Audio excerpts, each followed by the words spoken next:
All right, welcome back, guys. We are doing another Spotlight Series Top 5. Today's broadcast is Top 5 Cardassians. So, for our Cardassian guests today, we have Derrick Marsh for first edition and Michael Shea for second edition. Welcome, guys. Thank you so much for coming on the show. Thanks for having me again. It's a pleasure to be here. Excellent, excellent. And I'm glad to have both of you guys along. So let's go ahead and get started. So Derrick is taking us through first edition Cardassians today. So we'll go ahead and get started with them first. So Derrick, what do you have for us for your top 5 first edition Cardassian cards? Well, we'll kind of approach it the same way I did for those that shameless plug-in for the Federation DS9 we had a few weeks ago. But the idea with this is that a majority of the cards I looked at was trying to keep them in the prime main universe, not trying to look at any cards primarily in like the mirror quadrant for the Cardassians, because obviously that's to me another different affiliation. Even though you're more than easily able to add in a crossover seated or use any type of the transport inhibitor in order to go back and forth. So again, when I was looking at these cards, I was trying to make sure that a majority of them were able to either be primarily used only by Cardassians, as well as making sure that they were staying in the main universe.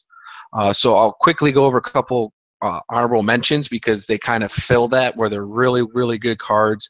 Obviously, they fit well in any Cardassian deck, but you kind of have to go past what I was talking about in that requirement. So the first one, which I know was always a great card, still is with Dominion War Efforts. Obviously, using that with assigned support personnel is still great. I think it's lost a little bit of its luster, one because of the automatic rule inclusion now of only being able to download one personnel / one action of downloading personnel per turn, as well as with the inclusion of We Need You Here, you're now able to actually get not just support personnel, but your beefy guys out there with multiple skills, downloading skills. So things that you wanted to get with play engines and stuff like that, you're able to get that easily by downloading to your NORs. Also, I kind of had Security Chief Derrick, one of the best Cardassians out there, simply because he's got good skills. You can download him with Defend Homeworld, but also since you can get the download of any Cardassian equipment, as well as with the Treachery 2, when you play with the Mirror Quadrant, you're able to get another Cardassian hand weapon out with it. So he's very good, but again, that Mirror Quadrant. And then another one I had was the Braylick, the ship from TNG, which is really the only TNG specific card with the property logo that I included in this, just because it has the ability to download a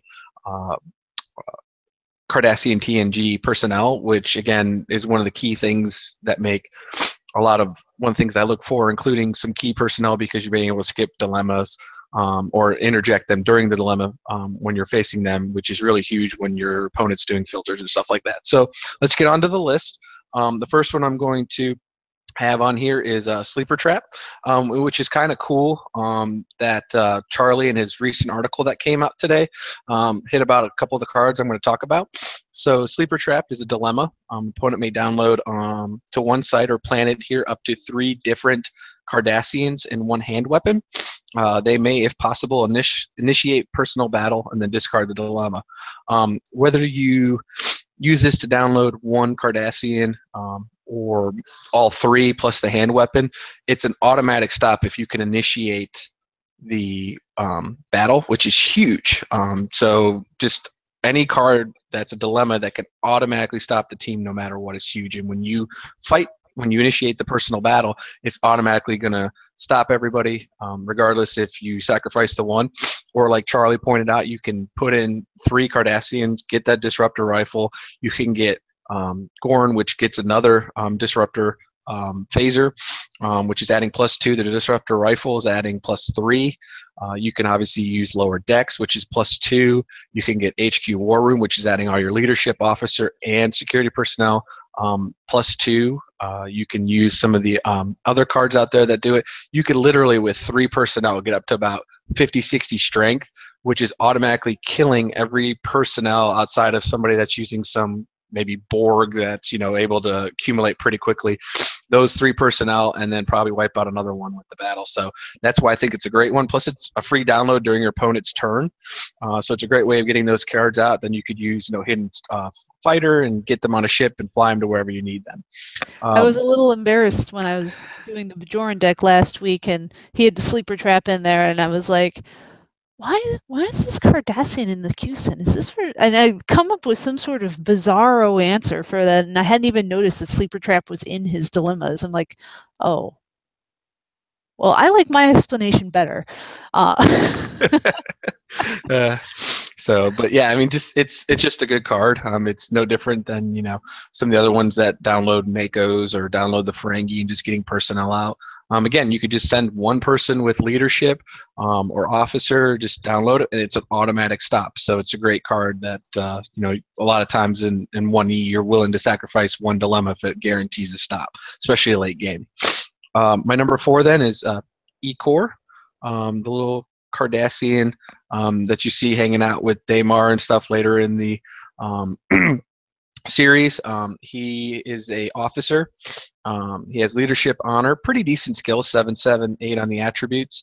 And then he also has the ability that says once each turn, your universal Cardassian security may report for free where present.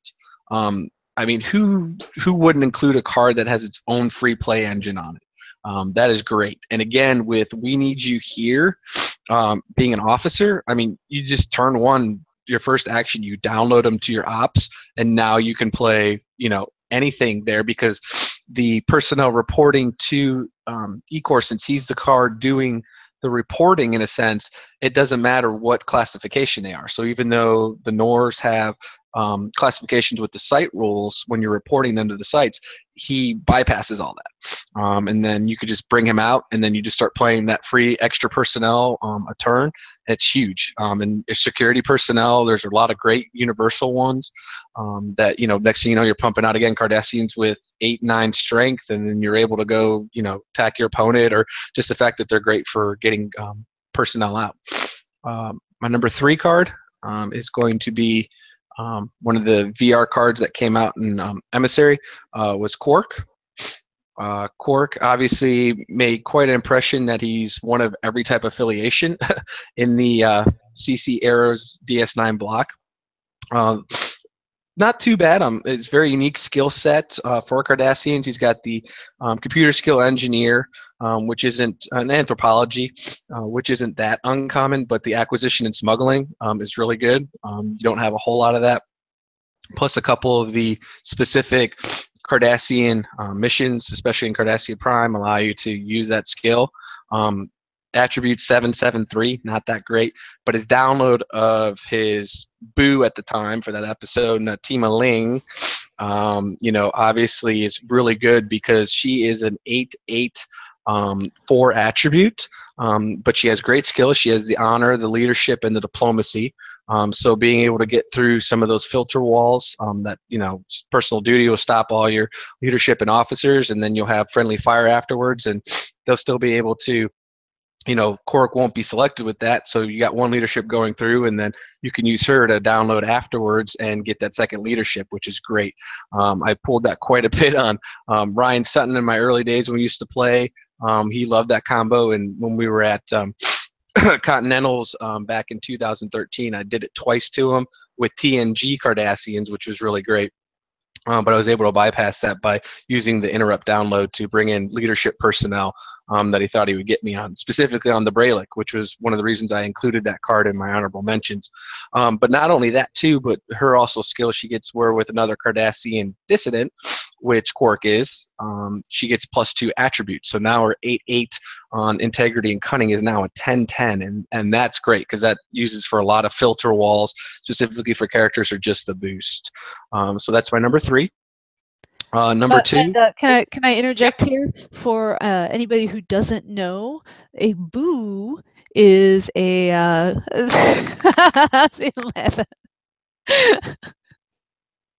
If you don't know, that's just boyfriend or girlfriend, as far as I can tell, or a slightly It's his honeypot. yeah, a slightly less formal arrangement than boyfriend or girlfriend. Yeah, sorry if I'm using some slang terms that isn't quite up to par on TNG or Star Trek Oh, lingo, right? So, but, um, for his romantic partner. yes, yes. All right. Anyway, number two. All Back right, to number two. all right. My number two, one of my favorite cards, one of my favorite personnel in the DS9 universe, Legate Daymar. Um, was introduced in the second rendition of the anthology, and he has a VIP skill, leadership times 2, which is really great. You can use a lot of skills that require that, especially in regards to HQ, secure home world, and stuff like that. He can basically get everything by himself because he's got the leadership times 2 and the security and the honor. So all you need to do at that point is get the attributes, and then computer skill, honor, and physics, and then the automatic download for Cardassia. For Cardassia is an objective that attaches to the legate, and then it makes all your Cardassians basically that are officers, securities, and all them really good with +2 integrity, and a +2 strength, which is awesome. And then it also has it where when you're using secure home world on Cardassia Prime, it's at the end, if you sacrifice the legate with the objective on it and 2 personnel with honor, which again is really good with the E-Core because you can get a lot of those security personnel with honor, which again for Cardassians is strange to have a lot of honor, but they're really good universal security personnel. But you discard those 3 total cards, and you're able to score the 15 additional points. So that turns that 35-point mission into a 50-point mission, which is already halfway through your victory condition. And I think it's great because, I mean, one of the great facilities for Cardassian Prime is obviously the Obsidian Order headquarters, and being able to put out legates and being able to put out your team for that. I mean, that's just great. And again, it works awesome with Nors and getting We Need You Here. VIP, one of my favorite ones is the guest quarters, which allows you to download VIPs. And again, he's a 977, and with his skills, I mean, HQ War Room and stuff like that, you're starting to make them, massively skill where you can basically stop or complete that with basically just Legate Daymar and 2 of those security personnel, solve the mission, and then discard both of them to get it for 50 points. And then my number 1 was a little bit of debate between some people. I've seen them mention it in their top 5, which is encouraging, but I think this is a number 1 just because of what it does now allow the Cardassians to do. It's Greater Glory of Cardassia that was introduced in the DS9 block set, in the Mirror Quadrant block set from, and it says seeds or plays on table, or processing units on the DS9 property logo that they introduced with Reshape the Quadrant. Cardassian Nors are immune to reactor overload if security aboard. While you have not attempted a mission, your Nors cannot be commandeered. Once per game, if you downloaded a Cardassian or the Alliance outpost during your seed phase, you may download 3 DS9 cards there, limit 1 ship, or a better alternative or automated security system. Excuse me. All this, I think, is a great card that allows Cardassians to be Cardassians. One of the things that I made difficult with the DS9 initial set and with some of the others out there that came later was that, and especially with the ref cards and all that stuff, that if a Cardassian wanted to be able to play Derrick Nor, they would be screwed with DS9 if somebody played that. And then, obviously the CC introduced with the first reactor core incident that came out of the emissary for set for Cardassians was the I Miss This Office, which then if your opponent played Deep Space Nine, you weren't completely hosed because then you could download the Cardassian outpost, and then being able to play a better alternative or get some personnel out in the ship, get you that head start is huge in the game. since you are lacking a little bit now, since you're not able to play the Nor and stuff like that.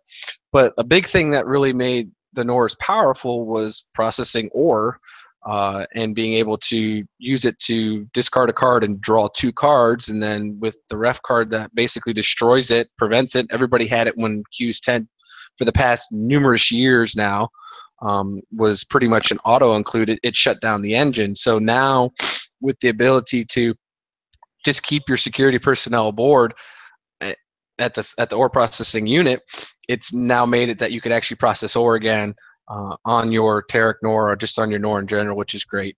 And then it also is, because it takes a couple of turns to set up most people's play engine, stuff like that, especially with the idea that Charlie talked about in trying to set up the Cardassians with being able to capture and get the play engines out there, like Forced Labor Camp or Labor Camp, and all those cards that get you card draws or points. Excuse me.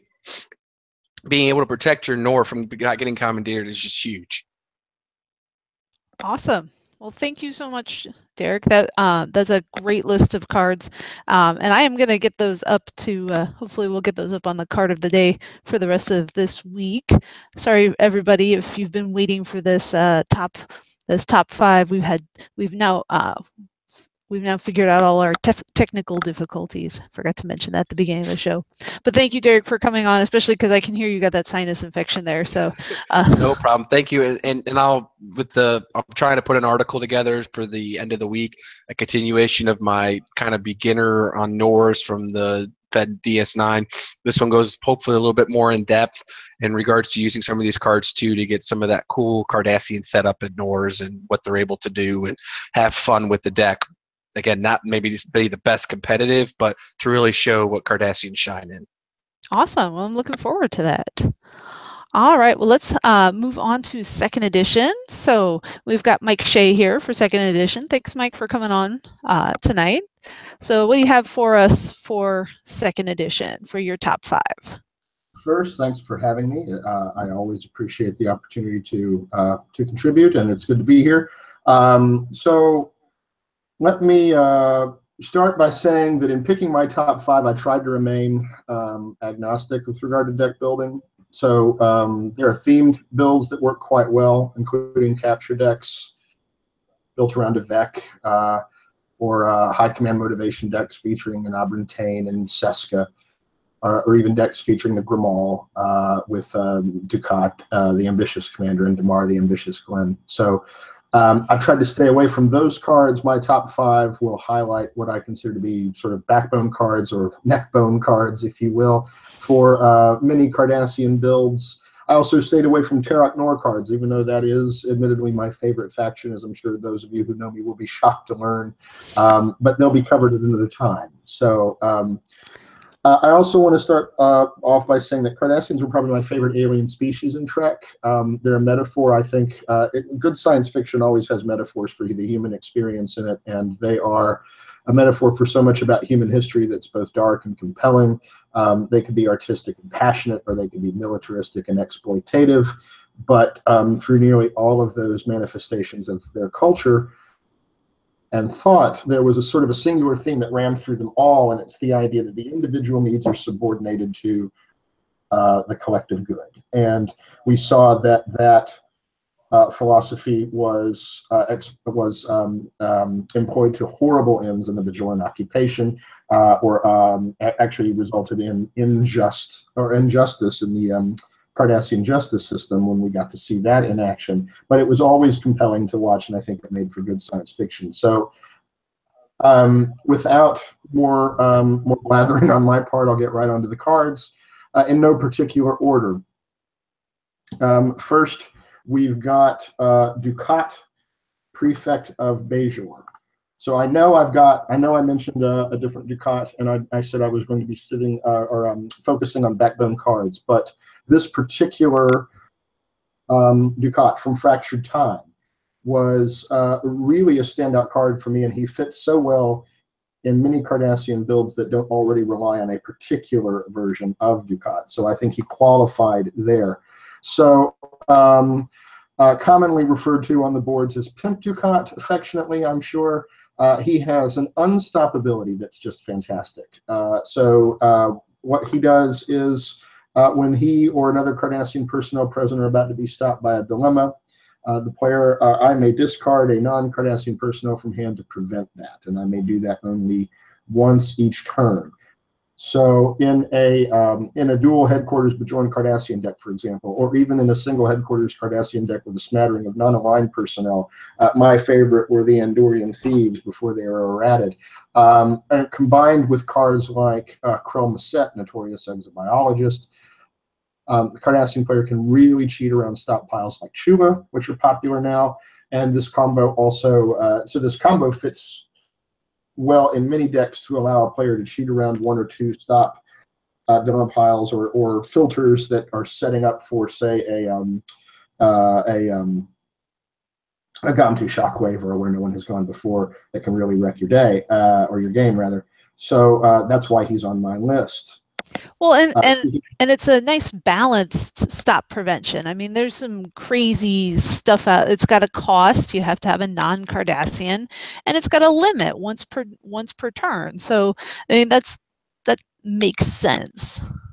Absolutely, absolutely, and it's thematic with what we saw in the story that's depicted on the card in the episode from Wrongs Darker Than Death or Night. You know, him exploiting the non-Cardassians around him for his own benefit. So it fit well. It's always nice to me when Trek sense, story sense, and game needs can be merged together into one card. Those are the most fun cards to play for me because they call to mind memories from the series. So speaking of unstopping, there's the Central Command, which I think has to be on just about any Cardassian player's list somewhere.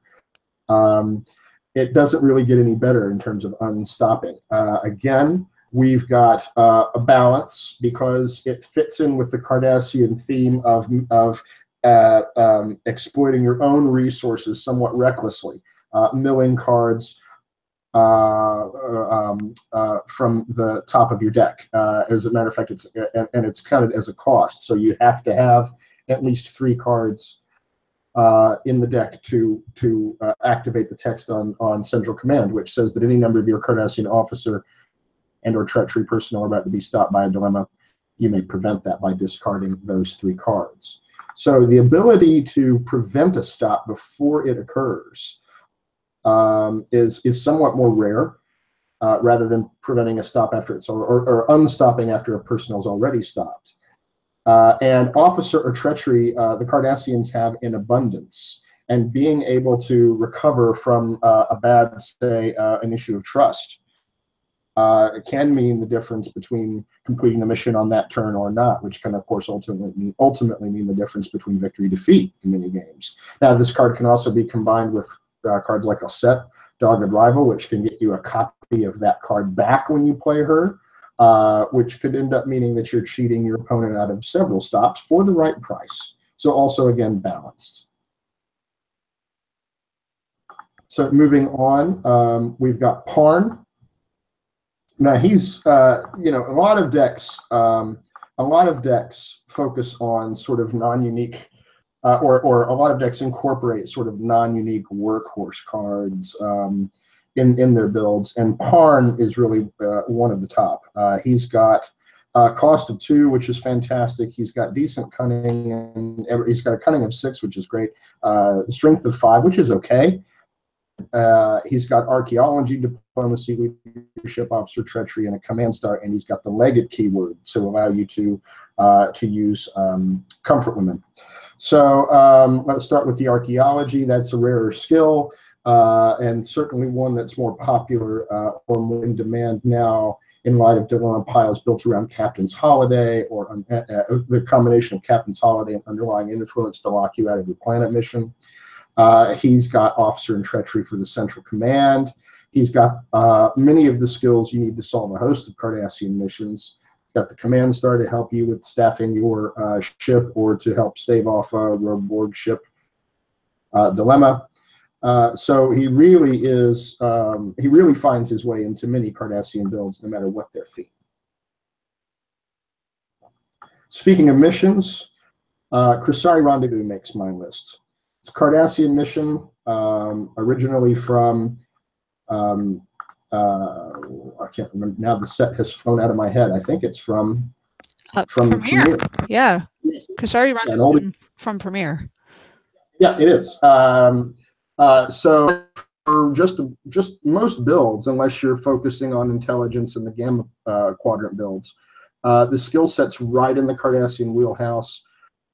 You throw in 3 Cardassian disruptor pistols, and the Cardassian player can easily solve this mission for 45 points.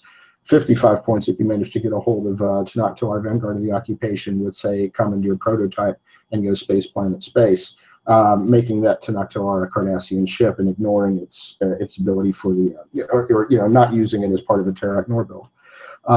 It's an easy mission for the Cardassians to solve or complete, rather. Sorry about the 1E terminology there for a second. With officer and 2 treachery and strength greater than 30, just about any 6-person team of Cardassian, of typical Cardassian personnel, can get this mission. And if you manage to cheat your way around the stop with one of those handy central commands, then you can often get this mission in one attempt. The last card on my list is Mila, Trusted Confidant. So she's from Dogs of War, the last season of Deep Space Nine. Although she did make an appearance in Probable Cause and Dies Cast, she was Tane's housekeeper. An interesting character, integrity of 7, which is unusual for Cardassians, certainly. She's got biology on her. She's got needed intelligence, which fits into so many builds and can help staff the Keldon Advanced. She's got medical, and you're probably honestly not going to send her on a ship. You're going to leave her parked at your Cardassia Prime because of her ability. So when an interrupt is played, you can kill her to prevent that interrupt and place it in its owner's discard pile. So now verb prevention and destruction can often mean the difference between a fun deck and a competitive deck, and Mila makes for some effective prevention. So paired with a kill pile, she can prevent an opponent's crucial escape. She can also deal with Maquis, Romulan, Terra-Nor, or Klingon interrupt shenanigans, and she's got honor, which is great for Cardassians. Honorable mentions, if I can be permitted, 2 versions of Elam Garrick, the Agent of the Obsidian Order, and the First Officer of Terra-Nor often find their way into decks, and both of them are excellent cards. Nador, Curious Commander, also quite a powerful card, and can end up often being a free play for the Cardassian player if you've already solved your mission requiring officer treachery. So you solve that Crisari Rendezvous, and then you put down an 8 skilled Cardassian gull with a command star and a matching ship for free. So that's fantastic. The Keldon Advance, speaking of ships, the Cardassians are flush with intelligence. So for a cost of 6, you can often get an 8-10 9 ship into play that only requires a command star and 2 staffing stars to run, get you around outclassed, and can get you from Cardassia and back again, often twice or even 3 times, depending on your build, in one turn. So that's my list. So when I see Nador, because he's a fantastic personnel, but whenever I see him, I hear in my head the scene from Monty Python and the Holy Grail. In the frozen land of Nador, they were forced to eat Robin's minstrels. Like every time. That's absolutely. And if you can get a personnel like that in play for free, there is often much rejoicing, at least for you. Zing! Yeah. Awesome. Well, thank you guys so much for coming on today. I really appreciate you both taking your time to give me your top 5 Cardassian cards. And any other last comments before I let you guys go for the night? I think this is a great series. Thanks for having me on. Hey, no problem. We'll have you back for Terra-Nor, Mike. Derrick, we'll see what else we can get you in. All right. Yeah, I was gonna say it's got to be something else DS9 at this point. If not, it won't be till we haven't done Starfleet yet, so that's probably my next favorite one. So, Oh. or I don't know. They don't do anything for in 2E. They do the original series, but they didn't do movie specific icons, did they? They just made TOS, and they're all the same whether they're from the movies or from the series, right? Well, the movies have the TOS icon and the Earth icon because of Genesis and that sucky set that I tried to forget about. So we'll see. All right.